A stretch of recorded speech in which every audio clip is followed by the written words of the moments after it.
1956 November 1ಕ್ಕೆ ಭಾಷಾವಾರು ಪ್ರಾಂತ್ಯ ಆಯಿತು. 73ವರೆಗೂ ಅದೇ ಇತ್ತು, ಮೈಸೂರು ರಾಜ್ಯನೇ ಅಂತ ಇತ್ತು. ಆಮೇಲೆ ಕರ್ನಾಟಕ ಅಂತ ಆದ ಕರ್ನಾಟಕದಲ್ಲಿ.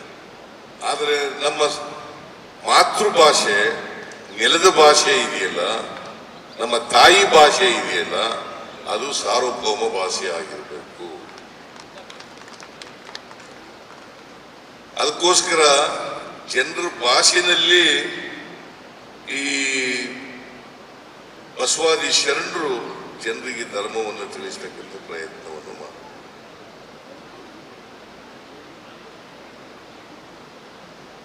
ಬಸವಣ್ಣವರು ಹೇಳಿದ ಎಲ್ಲ ವಿಚಾರಗಳನ್ನ ನಾವು ಜಾರಿಗೆ ತರ್ತೀವಿ ಅಂತಂದ್ರೆ ಅದಕ್ಕೂ ವಿರೋಧಗಳಿರ್ತವೆ. ಏನ್ ಮಾಡಕ್ಕಾಗಲ್ಲ ಅಲ್ವಾ?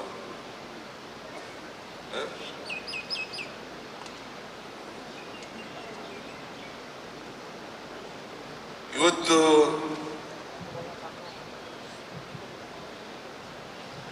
ಬಸವಾದಿ ಶರಣರು ಏನು ಹೇಳಿದ್ರು, ಸಮಾನ ಅವಕಾಶಗಳಿರ್ತಕ್ಕಂಥ ಸಮಾನತೆಯ ಸಮಾಜ ನಿರ್ಮಾಣ ಆಗಬೇಕು. ಅದರಲ್ಲಿ ಜಾತಿ ಇರಬಾರ್ದು, ವರ್ಗ ಇರಬಾರ್ದು, ಯಾವುದೇ ತಾರತಮ್ಯ ಇರಬಾರ್ದು ಅಂತ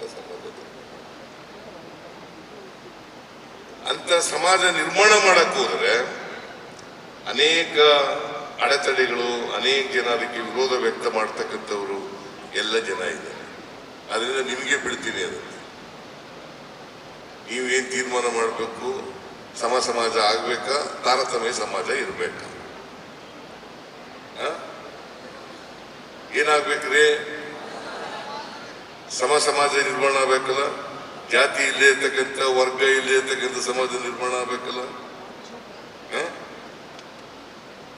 ಅದಕ್ಕೆ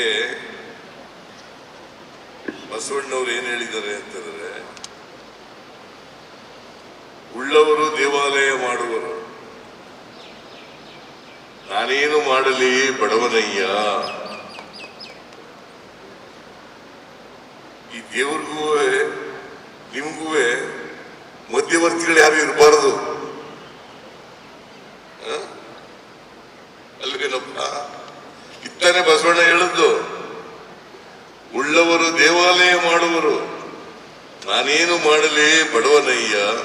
ನನ್ನ ದೇಹವೇ ದೇಗುಲ, ಶಿರವೇ ವರ್ಣ ಕಳಸವಯ್ಯ, ಕೂಡಲ ಸಂಗಮ ದೇವ. ನನ್ನ ಕಾಲೇ ಕಂಬ, ನನ್ನ ದೇಹವೇ ದೇಗುಲ, ನನ್ನ ಶಿರವೇ ವರ್ಣ ಕಳಸವಯ್ಯ, ಕೂಡಲ ಸಂಗಮ ದೇವ. ನೋಡಿ ಎಷ್ಟು ಸುಲಭವಾಗಿ ಹೇಳಿದ್ರು ದೇವ್ರ ಬಗ್ಗೆ ವರ್ಣನೆ ಮಾಡ್ತಾ. ಅದಕ್ಕೆ ಈ ದೇವ್ರ ಬಗ್ಗೆ ನಾವು ಕಲ್ಪನೆಗಳಿದಾವಲ್ಲ, ಈ ಕಲ್ಪನೆಗಳಿಗೆ ಬಹಳ ಸ್ಪಷ್ಟವಾದಂತ ಉತ್ತರವನ್ನ ಬಸವಾದಿ ಶರಣರು ಕೊಟ್ಟಿದ್ದಾರೆ.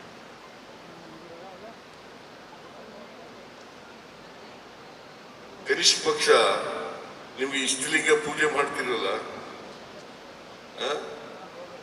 ಆ ಇಷ್ಟಲಿಂಗ ಪೂಜೆ ಮಾಡಬೇಕಾದ್ರೆ ಈ ಮಧ್ಯವರ್ತಿಗಳು ಇರಬಾರದು ಅಂತೇಳಿ ಅವರು ಬಸವಾದಿ ಶರಣರು ನಮಗೆ ಹೇಳಿರ್ತಕ್ಕಂಥದನ್ನ ಬಹಳ ಸ್ಪಷ್ಟವಾಗಿ ತಿಳ್ಕೋಬೇಕಾಗ್ತದೆ. ಬಸವಣ್ಣವರು ಬಹಳ ವಿಚಾರಗಳು ಹೇಳಿದ್ದಾರೆ. ಅನುಭವ ಮಟ್ಟದಲ್ಲಿ ಇವತ್ತು ಚರ್ಚೆ ಮೂಲಕ ಅವರ ಅನುಭವಗಳನ್ನ ಹಂಚಿಕೊಳ್ತಕ್ಕಂಥ ಕೆಲಸ ಮಾಡ್ತಾರೆ. ಸಾಮಾಜಿಕ ಅನುಭವಗಳು, ಆರ್ಥಿಕ ಅನುಭವಗಳು, ರಾಜಕೀಯ ಅನುಭವಗಳು. ಇವತ್ತು ಇಂಗ್ಲೆಂಡ್ ದೇಶ ನಮ್ಮ ದೇಶದಲ್ಲೇ ಎಂಥದ್ದು ಪ್ರಜಾಪ್ರಭುತ್ವ ಹುಟ್ಟಿದ್ದು ನಮ್ಮ ದೇಶದಲ್ಲಿ ಅಂತ ಹೇಳ್ತಾರೆ. ಆದ್ರೆ ಸುಮಾರು 900 ವರ್ಷಗಳ ಹಿಂದೆನೇ ಅನುಭವ ಮಂಟಪ, ಪಾರ್ಲಿಮೆಂಟ್ ಅಂತ ಇವತ್ತೇನು ಕರೀತಾ ಇದೀವಲ್ಲ, ಇದು ಅವತ್ತೇ ಆಗಿತ್ತು. ಅದ್ರ ಮೂಲಕ, ಆ ಅನುಭವದ ಮೂಲಕ ಅವರು ಯಾವತ್ತೂ ಕೂಡ ಈ ಬಸವಾದಿ ಶರಣರು ಡಿಕ್ಟೇಟರ್ಶಿಪ್ನ ಒಪ್ಕೊಳ್ಳಕ್ಕೆ ತಯಾರಿಲ್ಲ. ಪ್ರಜಾಪ್ರಭುತ್ವ ವ್ಯವಸ್ಥೆ ಅವತ್ತಿನಿಂದ ಜಾರಿಯಾಗಿತ್ತು. ಈ ಮನುವಾದಿಗಳಿದಾರಲ್ಲ, ನಾವೆಲ್ಲ ಬಸವಣ್ಣವರು ಬಸವಾದಿ ಶರಣರು ಮನುಷ್ಯತ್ವವಾದಿಗಳು, ಅದಕ್ಕೆ ವಿರುದ್ಧವಾಗಿರೋರು ಮನುವಾದಿಗಳು.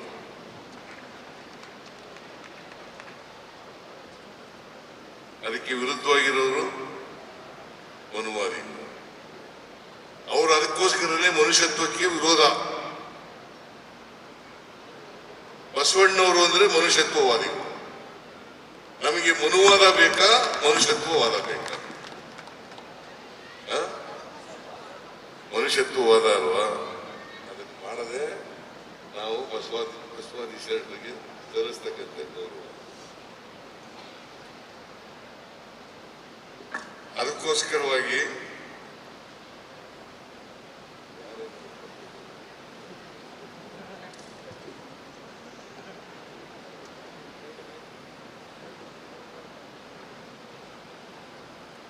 ಅದನ್ನು ಮಾಡದೆ ಅಲ್ವಾ? ಅದಕ್ಕೆ ಬಸವಣ್ಣವರು ನಾವು ಕಾಯಕ ಮಾಡ್ತೀವಲ್ಲ, ಕಾಯಕ ದಾಸೋಹ ಎರಡು ಧಾರ್ಮಿಕ ತತ್ವಗಳನ್ನ ನಮ್ಗೆ ಹೇಳಿದ್ದಾರೆ. ಏನಪ್ಪಾ ಅಂತಂದ್ರೆ ಕಾಯಕ ಮಾಡಿ ದಾಸೋಹ ಮಾಡಿ. ಕಾಯಕ ಅಂದ್ರೆ ಏನು? ಏನ್ ಗೊತ್ತಾ? ಕಾಯಕ ಅಂದ್ರೆ ಕಾಯಕ ಅಂದ್ರೆ ಕೂತ್ಕಪ್ಪ ತಮ್ಮ, ಕೂತ್ಕೊ ನಿಂತು.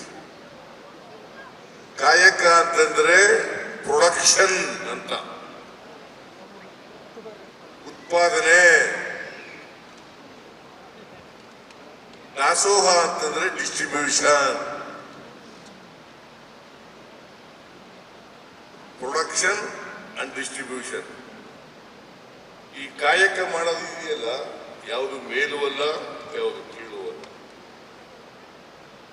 ಅದಕ್ಕೇನೆ ಕಾಯಕವೇ ಕೈಲಾಸ ಅಂತ ಬಸವಣ್ಣ ಅಲ್ವಾ? ಕಾಯಕವೇ ಕೈಲಾಸ. ನೀವು ಏನ್ ಕೆಲಸ ಮಾಡ್ತೀವಿ ಅನ್ನೋದೆಲ್ಲ ಬಹಳ ಮುಖ್ಯ. ಆದ್ರೆ ಪ್ರತಿಯೊಬ್ರು ಕೂಡ ಕಾಯಕವನ್ನ ಮಾಡಲೇಬೇಕು. ಕಾಯಕವನ್ನ ಮಾಡಲೇಬೇಕು. ಕಾಯಕ ಮಾಡಿದ್ರೆ ಮಾತ್ರ ಈಗ ಈ ಈಕ್ವಾಲಿಟಿ ಬರಲಿಕ್ಕೆ ಸಾಧ್ಯ, ಸಮಾನತೆ ಬರಲಿಕ್ಕೆ ಸಾಧ್ಯ. ಕೆಲವರು ಕೂತ್ಕೊಂಡು ತಿನ್ನೋದು, ಇನ್ ಕೆಲವರು ಬೆವರು ಸುರಿಸಿ ಕೆಲಸ ಮಾಡೋದು. ನಾವೊಂದ್ಸಾರಿ ಅಸೆಂಬ್ಲಿನಲ್ಲಿ ಅನ್ನಭಾಗ್ಯ ಕಾರ್ಯಕ್ರಮ ಮಾಡಿದಾಗ, ಸಿದ್ದರಾಮಯ್ಯನವ್ರೆ, ನೀವು ಅನ್ನಭಾಗ್ಯ ಕಾರ್ಯಕ್ರಮ ಜಾರಿಗೆ ತಗೊಂಡ್ಬಿಟ್ಟು ಎಲ್ರಿಗೂ ಫ್ರೀಯಾಗಿ ಅಕ್ಕಿ ಕೊಟ್ಬಿಟ್ಟು ಎಲ್ಲ ಸೋಮಾರಿಗಳು ಮಾಡ್ಬಿಟ್ರಿ, ಕೆಲ್ಸಕ್ಕೆ ಯಾರು ಸಿಕ್ಕಲ್ಲ ಅಂತ ಕೇಳಿದ್ರು ಒಬ್ಬ MLA. ನಾನು ಹೇಳಿದೆ, ನೋಡಪ್ಪ, ನೂರಾರು ವರ್ಷಗಳಿಂದ ನೀವೆಲ್ಲ ಗೇದೆ ಇಲ್ಲ ಕೂತ್ಕೊಂಡು ತಿನ್ಕೊಂಡು ಬಂದಿದ್ದೀರಿ.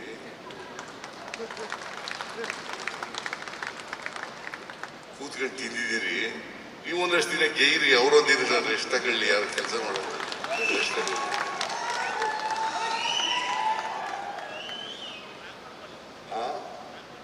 ನಾಗ್ಮಾರ್ಪಲ್ಲಿ ಅಂತ ಅವ್ರು ಸತ್ತೋಗಿದ್ದಾರೆ ಗೊತ್ತಪ್ಪ.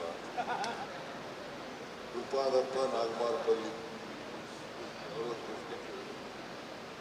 ಆಗ ನಾನು ಹೇಳಿದೆ, ಯಾಕೆ ನಾವು ಈ ಕಾರ್ಯಕ್ರಮಗಳನ್ನೆಲ್ಲ ಮಾಡಿದ್ದೀವಿ ಅಂತಂದ್ರೆ, ಅನ್ನಭಾಗ್ಯ ಕಾರ್ಯಕ್ರಮ, ಬೇರೆ ಭಾಗ್ಯಗಳು, 5 ಗ್ಯಾರಂಟಿ ಯೋಜನೆಗಳು ಮಾಡಿದ್ದೀವಿ ಅಂತಂದ್ರೆ, ಜಾತಿ ರಹಿತವಾದಂತ, ವರ್ಗ ರಹಿತವಾದಂತ ಸಮಾಜ ನಿರ್ಮಾಣ ಮಾಡಬೇಕಂದ್ರೆ ಪ್ರತಿಯೊಬ್ಬರಿಗೂ ಕೂಡ ಆರ್ಥಿಕ ಸಾಮಾಜಿಕ ಸಬಲತೆ ಬಂದಾಗ ಮಾತ್ರ ಇಂಥ ಸಮಾಜ ನಿರ್ಮಾಣ ಮಾಡಲಿಕ್ಕೆ ಸಾಧ್ಯ. ಈಗ ವಿದ್ಯೆ ಇದ್ದೇನೆ. ಈಗ ನೋಡಿ, ನಾವು ಸಾಮಾಜಿಕ ಅಸಮಾನತೆಯನ್ನು ನೋಡ್ತೀವಿ, ಆರ್ಥಿಕ ಅಸಮಾನತೆಯನ್ನು ನೋಡ್ತೀವಿ.